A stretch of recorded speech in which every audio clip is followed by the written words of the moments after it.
ভোটের ফলটা কি হবে বলে মনে হচ্ছে? এবার তো মনে হয় বিজেপি আসবে, এই যে সবার মুখে শোনাচ্ছে। দিদি না দাদা? না না, রাজ্যে দিদি। আমার যেটা ইচ্ছা সেটা যদি আসে তাহলে ভালো, না আসলে কিছু করার নেই আমার। এখানে মহিলারা খুশি, তাহলে মহিলারা দিদিকে চায়। হাড্ডাহাড্ডি লড়াই হবে। সরকার থাকবে না চেঞ্জ? সরকার চেঞ্জ হবে।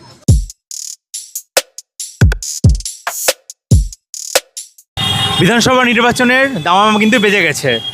এবার আমরা দেখি রায়গঞ্জ কি বলছে, কারণ সানফ্লাওয়ার ওয়ান্টস টু নো। তাহলে শুনিনি কি রায়গঞ্জ কি বলছে। এবার বিধানসভা নির্বাচন তো হয়ে গেল, তাহলে রায়গঞ্জ থেকে কে জিতবে বলে মনে হচ্ছে? এখন তো সেইভাবে বোঝা যাচ্ছে না, তবে কেউ তো বলছে পদ্ম জিতবে, কেউ বলছে কৃষ্ণ কল্যাণী জিতবে, এরকম বলছে। এখন আমরা তো কিছু বুঝতে পারছি না, ব্যাপারটা ঠিক এরকম টাইপের ব্যাপারটা। এখন কি হবে নিজের বলতে পারছি না, ইলেকশন তো হয়ে গেল। আচ্ছা, সরকার কে করবে? সরকার যে কে করবে এটা যে প্রশ্ন, এখন তো বুঝতে পারছি না সরকার কে করবে। তো দেখা যাক কি বলে, কে সরকার করে। আর কি বলবো এরপর, পরিবর্তন হবে? কি জানি, পরিবর্তন তো সবাই পরিবর্তন করছে, যদি পরিবর্তন হয়তো হবে। আমাদের তো যেই কাছে আমরা সাধারণ পাবলিক, এটা হচ্ছে মেন কথা, আমরা সাধারণ পাবলিক, আমাদের যেই আসুক আমাদের সবই ভালো, এটাই বলতে চাই।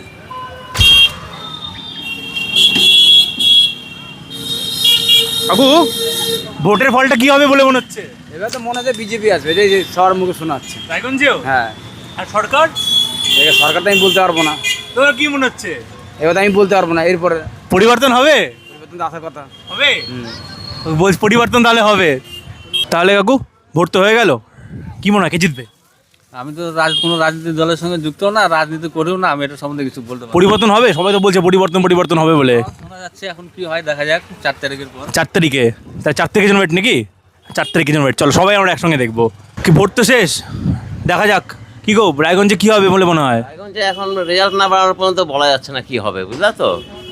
তবে পরিবর্তন চাচ্ছে লোকে, এটাই আর কি। ও আচ্ছা, সরকারে মেন জায়গায় কি হবে? এই জায়গায় এটা তো বলা যাবে না এখনো, তোমার ভোট না result দিদি না দাদা? এটা তো বলা যাবে না, এটা বলা যাবে না। যেটা পাওয়া যাবে সেটাই, হ্যাঁ, গুনতি করে যেটা পাওয়া যাবে সেটাই। না না, রাজ্যে দিদি। আজ দিদি একদম 100%। চেঞ্জ হবে না? না, কেন? মোদি ম্যাজিক চলবে না? মোদি ম্যাজিক দিল্লিতে মহিলাদের বলছিল 2,500 টাকা দিবে, 1.5 বছর হয়ে গেল দিচ্ছে। এখানে মহিলারা খুশি। আচ্ছা, তাহলে মহিলারা দিদিকে চায়, বাংলা নিজের মেয়েকে চায় নাকি? অবশ্যই। আমরা এখন মোহনবাটি বাজারের খবর কি বলছে? রায়গঞ্জে কি হবে বলে মনে হয় আপনার? এবার পরিবর্তন আসছে। পরিবর্তন হবে? হ্যাঁ, 100%। শিওর? আর এই রাজ্যে? রাজ্যেও এবার আসছে পরিবর্তন। শুধু দিদি মোদি না অন্য কোনো দলও কোনো খেলা দেখাবে?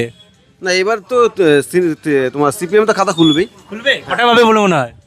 তাও ভালোই আসবে, খারাপ আসবে না একদম।